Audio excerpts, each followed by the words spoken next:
The scent of mahogany and aged paper clung to the walls of my father's old study, a room that once brought me comfort now pressed down on me like a weight. Across from me stood Victoria, her crimson nails stark against the white will in her hands. She regarded the document as though it were a prize, a symbol of her conquest. "I just don't understand why you're not more emotional, Charlotte," she cooed, her concern as fake as her sympathy. "It must be quite a blow, finding out you were disinherited.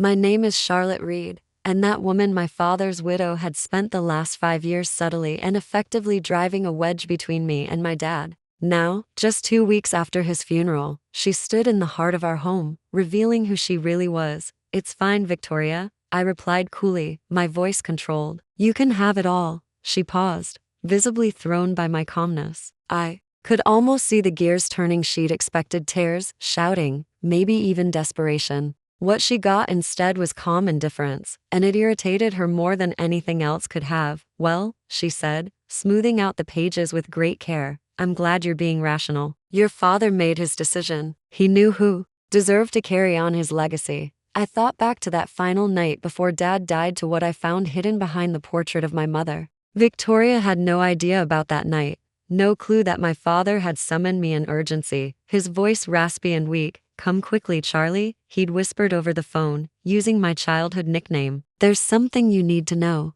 I rushed to his side. He was slumped in his chair, looking like a shadow of the man I once knew. Cancer had eaten away at him, but his mind in that moment was burning with clarity. "The combination," he rasped, pointing at the portrait of my mother. "It's your birthday. The safe behind the painting." He began coughing before he could finish. I offered him water, but he waved it away. "No time. Look inside. You'll understand." Those were the last coherent words he ever said to me. He was gone by morning. Victoria had swooped in immediately, orchestrating every detail of the funeral, taking control like a seasoned performer, complete with monogrammed handkerchiefs and perfectly timed tears. And now she stood behind his desk, running her fingers over the leather chair, like it was already hers. "I'll be making some changes around here," she declared, surveying the room. "All this heavy wood and dusty books, it's dreadfully morbid, don't you think?" I thought about the contents of that safe,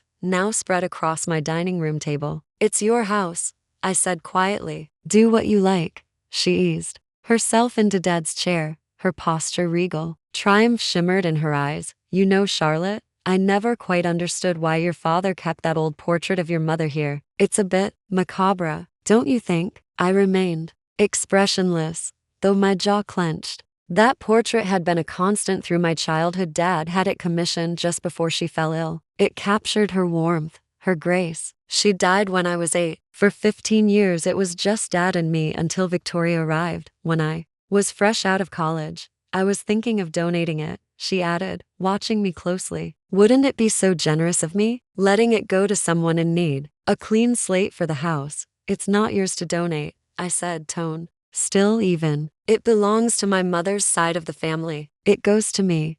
For a moment, the mask slipped. A flash of annoyance crossed her face, but she recovered quickly. "Oh darling," she said, feigning sweetness, "I'm afraid that's not accurate. The estate includes everything in the house." I pulled out my phone, opening a photo of the original bill of sale. "This shows it was purchased by my maternal grandfather. I have the paperwork. We can bring in lawyers if you'd prefer." Her lips curled in distaste. "Keep the ghastly thing. It's not worth fighting over." But it wasn't just a portrait. It was a door to the truth. Behind it, in that safe, I found documents, digital drives, and a letter. One final message from my father. He hadn't been blind to what was happening. Victoria hadn't outplayed him. She'd just made one fatal mistake, underestimating him. Reed Technologies, his life's work, had grown into one of the state's top software companies. And Victoria, once a junior accountant, had wormed her way into his life and into the company, eventually becoming CFO. I'd worked there too, in marketing. That is, until the complaints started rolling in. "Your father's concerned about your focus," Victoria had said over lunch one day, playing the part of the caring stepmother. "Maybe a role with less pressure would suit you better." The next day, I resigned. I didn't want to bring Dad stress while he was sick, but now I wondered how many of those complaints had actually come from him. "Well," Victoria said, suddenly, rising from the chair and adjusting her designer suit. If that's all, I need to prepare for a board meeting. Transitions like these require delicate handling, you understand. I nodded and turned to leave. Oh, and Charlotte, she added, her voice light. Don't forget to return your key. You won't be needing it anymore.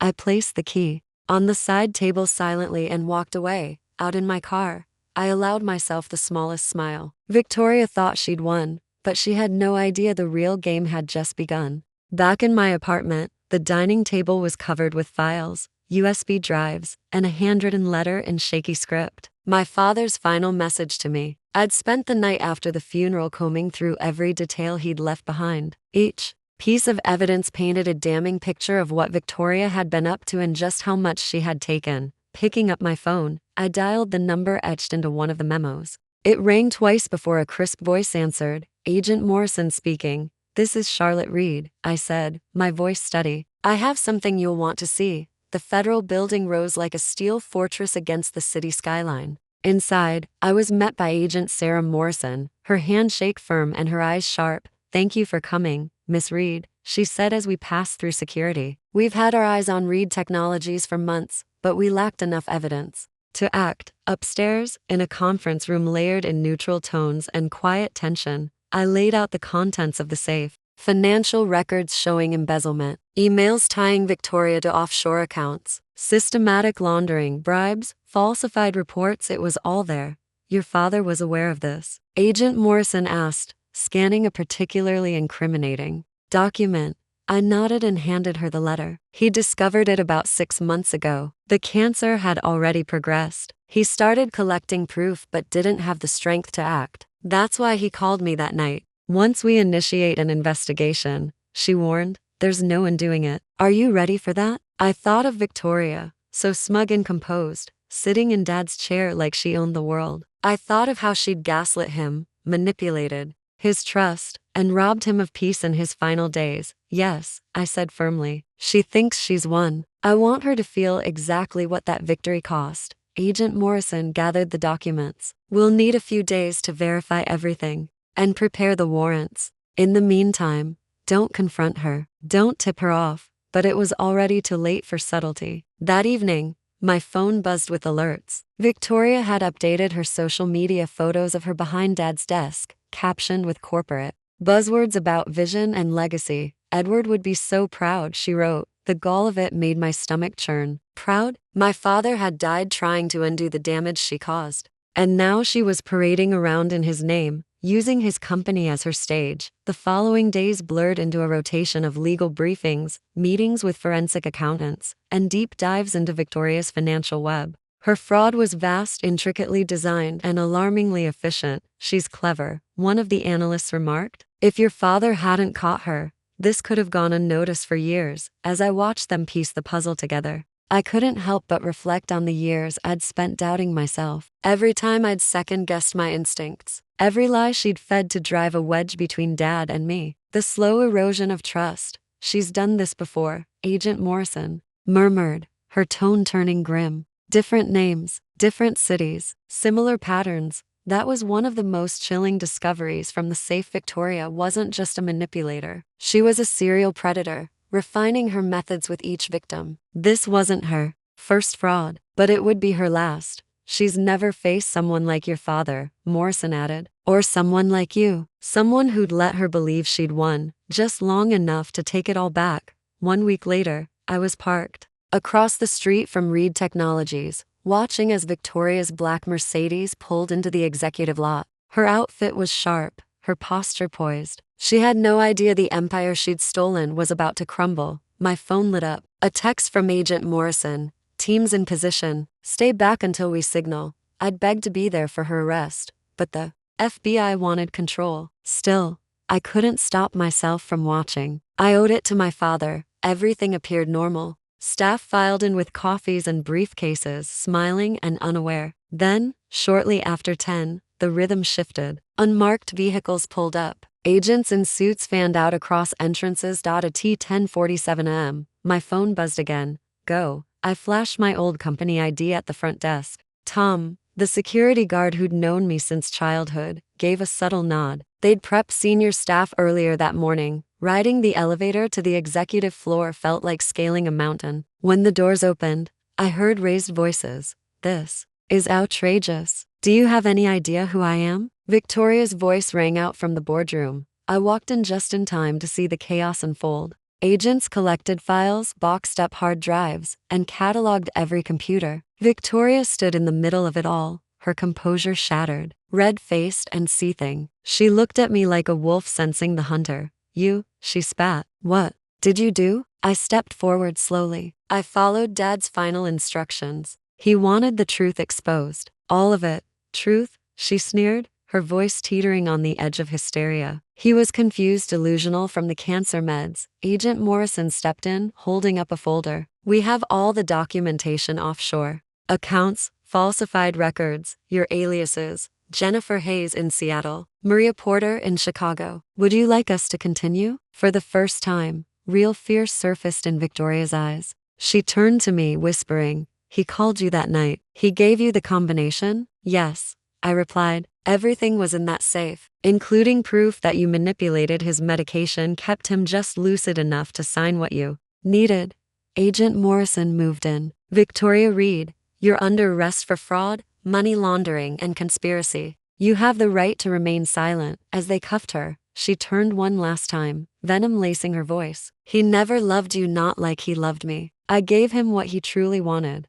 I looked at her with quiet pity. "No, Victoria, you gave him what you convinced him to want. There's a difference." The boardroom emptied slowly after Victoria was escorted out in handcuffs. Agents continued collecting evidence, while stunned employees lingered in the hallway, whispering in hushed tones. I stood alone near the window, watching the chaos unfold. From the inside, for the first time since I'd left the company years ago, one of the older board members, James Wilson, my father's longtime friend and business partner, approached me with a solemn expression. "Charlotte," he said quietly, "your father always believed you had his instincts. Would you consider stepping in to help stabilize the company during the transition?" The words hit me like a weight lifting off my shoulders. All the years I had been pushed aside, doubted, silenced, it was over. I nodded slowly. "I'd be honored," I said. "But first, there's something I need to address." I reached into my briefcase and pulled out a document. The real will, properly signed, witnessed, and notarized just days before Dad's passing. I laid it on the boardroom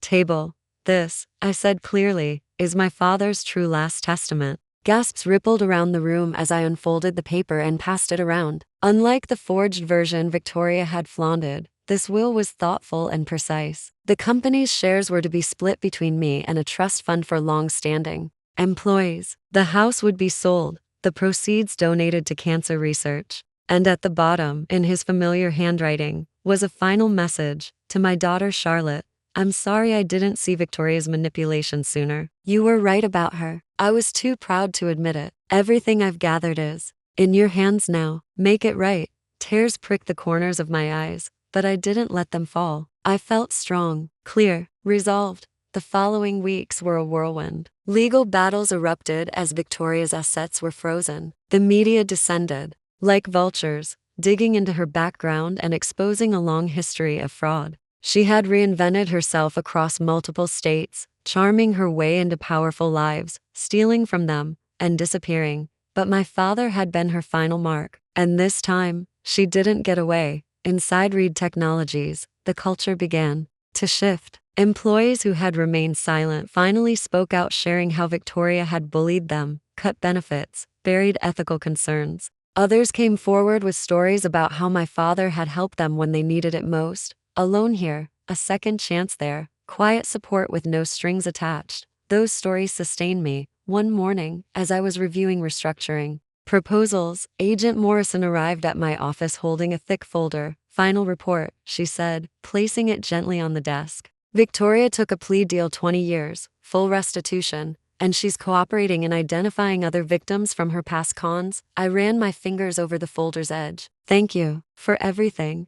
She offered a small smile. "Your father would be proud. Most people wouldn't have had the patience to play along, but you did." I glanced toward the wall where my mother's portrait now hung. Beside it, a new modern art piece filled the space where the safe had once been hidden. "He taught me that sometimes the best revenge isn't swift, it's strategic, Morrison." nodded approvingly. "And how's the company doing?" I couldn't help the small smile that broke across my face. "Better than ever. We've launched new compliance protocols, strengthened transparency measures, and created a foundation to help victims of corporate fraud. We're not just rebuilding, we're transforming." Later that afternoon, I opened the bottom drawer of my desk and pulled out Dad's letter once more. The folds were worn, the ink beginning to fade, but the message was evergreen. "If you're reading this, Charlie, then I've run out of time. But I'm not leaving you unarmed. Everything you need is in that safe. Use it wisely. And remember, sometimes the greatest revenge isn't about tearing someone down. It's about building something stronger in the ruins of what they tried to destroy." I folded the letter with care and slid it back into the drawer. The days that followed felt surreal. My title may have changed, but my purpose remained razor sharp: preserve what my father built and purge what Victoria had poisoned. With her gone, the company was wounded, but still standing, still breathing. And that meant there was work to do. 3 months after Victoria's arrest, I sat behind my father's old desk, now mine, looking out across the city skyline. The portrait of my mother had been moved from the house and hung just across from me. It felt right. She watched over me, just as she had watched over him. A soft knock interrupted my thoughts. "Come in," I said. James Wilson stepped inside, holding a folded newspaper. "Morning, Charlotte," he greeted. "Have you seen today's headline?" He laid the paper on my desk. The front page read, "Reed Technologies launches revolutionary cybersecurity platform."